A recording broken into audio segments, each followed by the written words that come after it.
Now we're going to discuss the use of test strips to measure pH. As you can see, there is a wide variety of test strips available in the market. And so we just want to go over some of the very important things you need to take into account as you are using these as tools to measure pH. First and foremost, you want to always check the expiration date on the bottle or the container that has the test strips. I was able to find expiration dates in a couple of these bottles fairly easy, and I want to show you this one, for example, is quite visible. And this test strip has not expired. It doesn't expire till 2022. But here's one that I had in among my work tools. And even though there's really nothing wrong with this bottle, but once I look at the expiration date, I could see that it has actually, this bottle expired back in 2014, okay? So do not use an expired bottle of test strips. Moving on, the second thing is to realize that the test strips, as you order them, come in all kinds of ranges. So for example, these two bottles on the right, they both measure pH from ranges 0 to 14. So you do get quite a range, okay, in both of them. But you don't get half numbers, okay? So they will only go to whole numbers. Now, if we go to these two test strips, dispensers of test strips, you will find out that this one, for example, has a range of 4.5 to 8.5.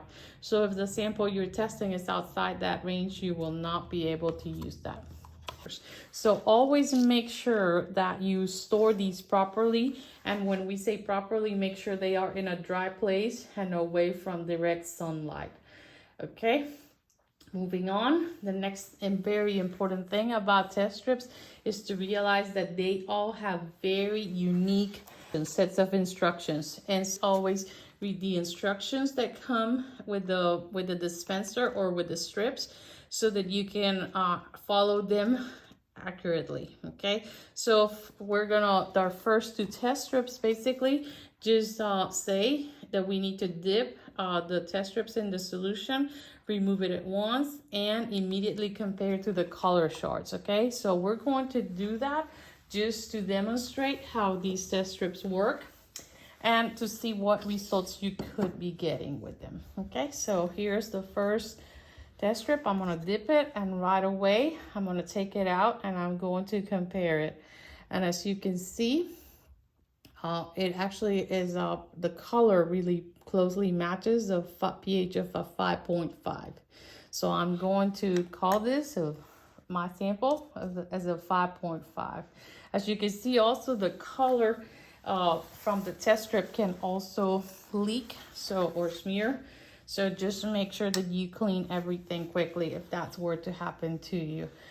The next one is a test strip from the Hydron brand that measures on a pH range of 5.5 to 8.0. And as you can see, I just actually did something wrong. I basically dipped this test strip twice in my water sample. So I'm going to discard that and I'm going to do this again. I'm going to get an extra piece of test strip. I'm going to dip it once and I'm going to get it out, and I'm going to immediately compare it to the chart I have here. And interestingly enough, the color I'm getting is closer to a 5.5. Okay, this is the water from this water sample. So both these test strips are very consistent.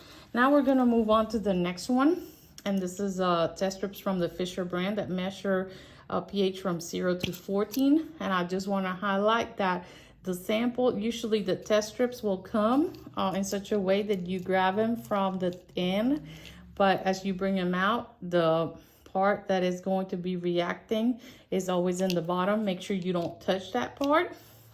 So here's a test strip I previously got out. I'm going to make sure I'm following the directions. And the directions for these bottles says that we immerse the strip in the solution, in the test solution, and we remove it immediately and match it to the color chart. So I just did that. And as you can tell, here our test strip is showing that the pH in the water sample is somewhere between a 5. Okay, it is really not showing us any color that makes us think that we're in a 6, but it is also very close to a pH of 4. So I would almost call it a 4.5 or a 5, okay? Now we're gonna move on to our last sample, and this last sample comes from the Health Wiser brand, a very popular brand online. And when I read the bottle for this sample, for this test strips, it basically said, you know, it does give us some guidelines, and then it just said grip a test strip, you know, and soak it in water. But when I actually got the instructions that came with the bottle, and I wanna emphasize that any instructions that come with these different test strips need to be read thoroughly. And so here it actually gives us more detail and a step-by-step process.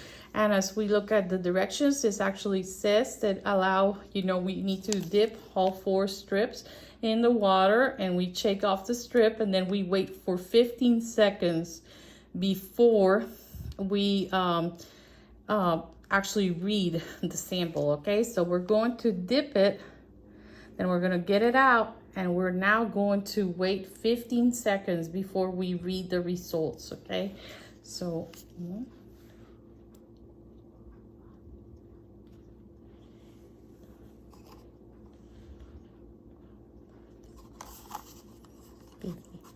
and about 15 seconds have passed. So now I'm going to read the results.